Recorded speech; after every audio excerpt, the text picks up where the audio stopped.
बाबूल साहेबांनी खूप काही बोलून गेले. मी त्यांना मगाशी बोलले की तुम्ही शिवरंजनी राग गायला नाही आणि तो नव्हताच शिवरंजनी राग. अजूनही मी सांगते आणि मीही चुकीचा सांगितलं हे मलाही माहिती होतं. मला हे जाणायचं होतं की तुम्ही स्वतःची चूक कबूल करून माझी चूक काढाल का. असं निश्चित समजलेलं आहे सर्वांना.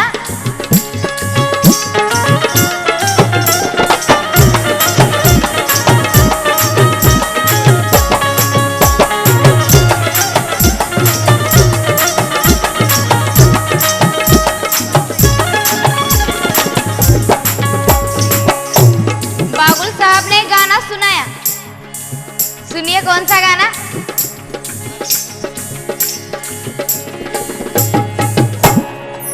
तुम जो ठहरे मनुवादी,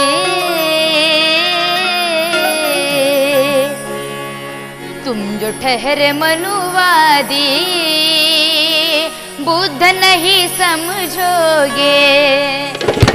तुम जो ठहरे मनुवादी, बुद्ध नहीं समझोगे. तुम जो ठहरे मनुवादी, बुद्ध नहीं समझोगे.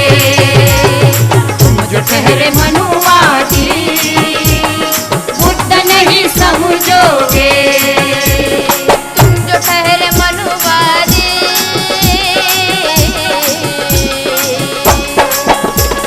तुम जो ठहरे मनुवादी, बुद्ध नहीं समझोगे. तुम जो ठहरे मनुवादी, बुद्ध नहीं समझोगे. तुम जो ठहरे मनुवादी, बुद्ध नहीं समझोगे. बुद्ध अगर समझा तुम्हें, बुद्ध अगर समझा तुम्हें, युद्ध करना भूलोगे. बुद्ध अगर समझा तुम्हें, युद्ध करना भूलोगे. बुद्ध अगर समझा तुम्हें, युद्ध करना भूलोगे. बुद्ध अगर समझा तुम्हें, युद्ध करना भूलोगे. इसलिए कहना चाहती हूँ, सुनिएगा. जो भी है, जो भी है,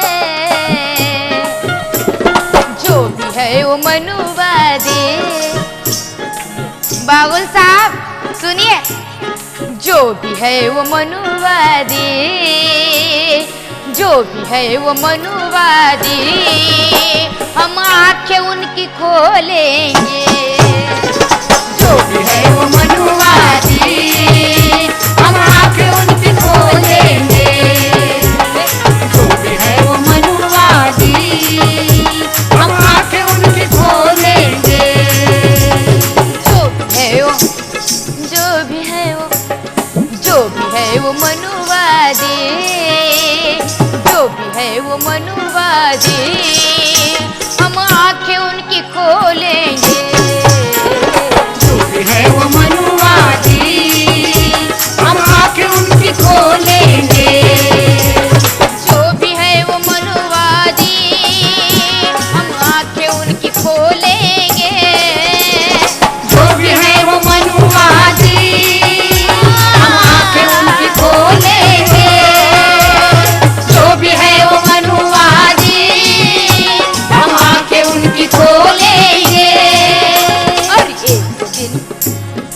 एक दिन, और एक दिन ये, एक दिन ये बाबुल साहब, एक दिन, एक दिन, एक दिन ये प्यार से यहाँ, एक दिन ये प्यार से यहाँ जय भीम बोलेंगे. एक दिन ये प्यार से यहाँ जय भीम बोलेंगे. एक दिन ये प्यार से यहाँ जय भीम बोलेंगे. एक दिन ये प्यार से यहाँ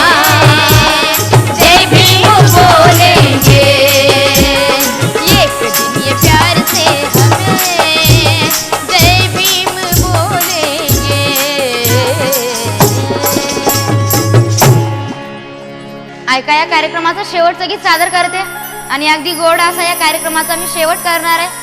आणि खरं पाहता हा सामन्याचा कार्यक्रम याला यश मिळालं ते म्हणजेच समाजसेवक भारतदादा सोनवणे व तसेच आमचे मार्गदर्शक मानवेल दादा गायकवाड यांच्यामुळे हे कॅसेट होऊ शकते.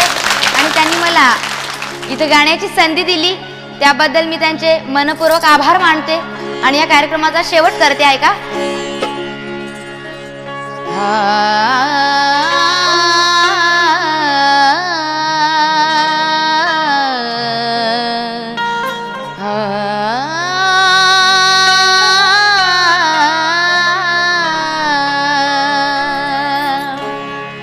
भीमाने दिलेल्या ज्ञानाला अनमोल धन म्हणतात. मानवेल दादा गायकवाड लिहितात, भीमाने दिलेल्या ज्ञानाला अनमोल धन म्हणतात. कुणी हालत नाही जागेवरून त्याला सुविचाराचं वजन म्हणतात. भीमाने दिलेल्या ज्ञानाला अनमोल धन म्हणतात. कुणी हालत नाही जागेवरून त्याला सुविचाराचं वजन म्हणतात. आणि ज्या गाण्यातून समाज बोध घेतो प्रतीक त्याला समाज प्रबोधन म्हणतात. त्याला समाज प्रबोधन म्हणतात.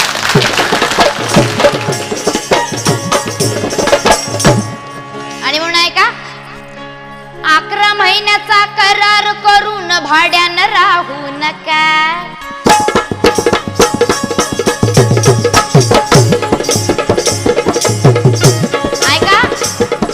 एक्झामला मराठीमध्ये परीक्षा म्हणतात. एक्झामला मराठीमध्ये परीक्षा म्हणतात. पनिशमेंटला प्रतीक शिक्षा म्हणतात. आणि समाज प्रबोधन करणाऱ्या या गायिकेला धम्मदीक्षा म्हणतात. धम्मदीक्षा म्हणतात. 11 महिन्याचा करार करून भाड्यानं राहू नका. 11 महिन्याचा करार करून भाड्यानं राहू नका. अन बापाचा आपल्या घरदार सोडून कुठेही जाऊ नका. बापाचा आपल्या घरदार सोडून कुठेही जाऊ नका. बापाचं आपल्या घरदार सोडून कुठेही जाऊ नका. 11 महिन्याचा करार करून भाड्यानं राहू नका. 11 महिन्याचा करार करून भाड्यानं राहू नका. अन बापाचं भीमाचं आपल्या बापाचं आपल्या घरदार सोडून कुठेही जाऊ नका. बापाचं आपल्या घरदार सोडून कुठेही जाऊ नका. बापाचं आपल्या घरदार सोडून कुठेही जाऊ नका.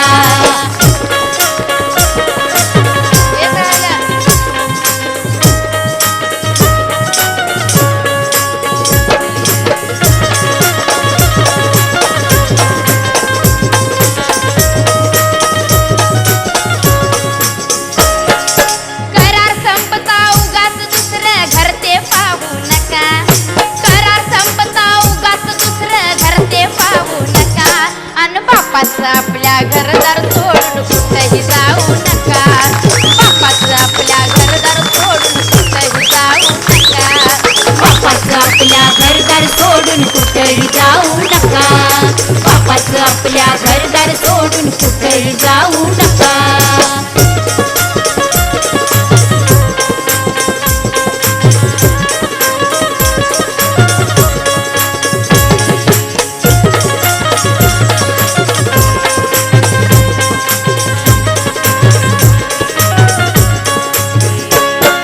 बापाचं आपल्या घरदार सोडून कुठेही जाऊ नका.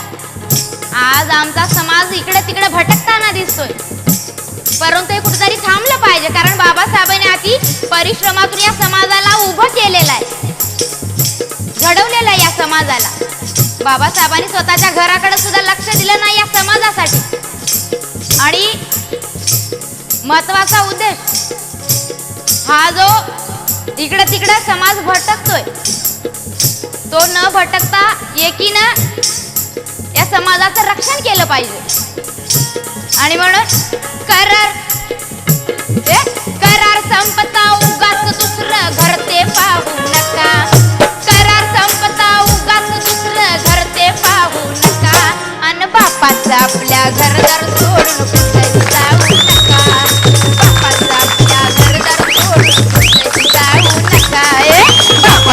आपल्या घरदार सोडून कुठेही जाऊ नका. बापाचं आपल्या घरदार सोडून कुठेही जाऊ नका.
आपल्या घरदार सोडून कुठेही जाऊ नका.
घरदार सोडून कुठेही जाऊ नका. बापाचं आपल्या घरदार सोडून कुठेही जाऊ नका. 11 महिन्याचा करार करून भाड्यानं राहू नका. 11 महिन्याचा करार करून भाड्यानं राहू नका. बापाचं आपल्या घरदार सोडून कुठेही जाऊ नका. बापाचं आपल्या घरदार सोडून कुठेही जाऊ नका. बापाचं आपल्या घरदार सोडून कुठेही जाऊ नका. करार संपता उगाच दुसरं घर ते पाहू नका. करार संपता उगाच बागुल साहेब करार करार करार संपता उगाच दुसरं घर ते पाहू नका. करार संपता उगाच दुसरं घर ते पाहू नका. बापाचं आपल्या घरदार सोडून कुठेही जाऊ नका. बापाचं आपल्या घरदार सोडून कुठेही जाऊ नका. बापाचं आपल्या घरदार सोडून कुठेही जाऊ नका. बापाचं आपल्या घरदार सोडून कुठेही जाऊ नका. बापाचं आपल्या घरदार सोडून कुठेही जाऊ नका. बापाचं आपल्या घरदार सोडून कुठेही जाऊ नका. बापाचं आपल्या घरदार सोडून कुठेही जाऊ नका. अरे एक नंबर जोडी आहे रे बाबा. राजू बागुल आणि धम्मदीक्ष लातूरकर.